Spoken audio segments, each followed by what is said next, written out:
There's a saying that emotions are a lot like children. It's not okay to let them drive the car, and it's not okay to stuff them in the trunk. They go in the back seat as you drive the car. To break that down, I would say that our emotions are data. And if you ignore them, you're actually eliminating very necessary, helpful data from your equation. And if we honor the emotional system for what it is, it's giving us data, but that data needs to be interpreted. And that is basically a huge part of the process of counseling. We have feelings, we have physical sensations, we might have urges, cravings, all these different things other than just action. And the process of counseling helps us to explore all of those things with an attitude of curiosity, rather than a foregone conclusion that we are or are not going to act on that emotion in a certain way.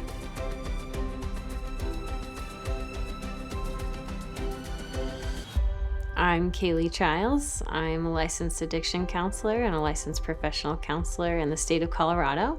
As a counselor, I help people who come to see me have conversations to clarify what their goals and their values are, and to identify the ways in which they would like to live a life that is more fulfilling and more satisfying and more in line with who God created them to be.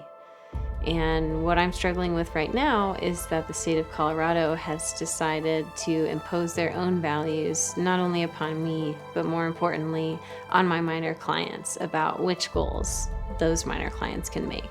Colorado has a law that they enacted that censors counselor speech, specifically on issues of sex and gender identity.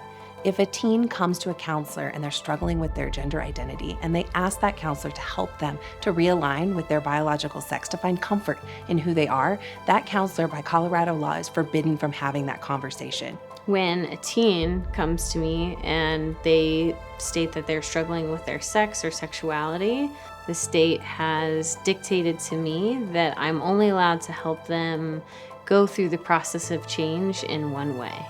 And that way would be by rejecting their biological sex. And most likely, as in research we're seeing, that leads to a path of medicalization. If there were a minor who were to come to me and to say, I actually don't want to go down that path, I would like to grow in greater alignment with my body and become comfortable, then that's something I actually cannot engage those clients in conversations about. Colorado's law censors speech, and that's a clear free speech violation. And no matter what you think about this particular law and issue, free speech should matter to you. By censoring these counselors, they're taking away from these kids the opportunity to have clear, open counseling conversations where they can explore their own goals, which include realigning with their biological sex or dealing with their confusion over their identity.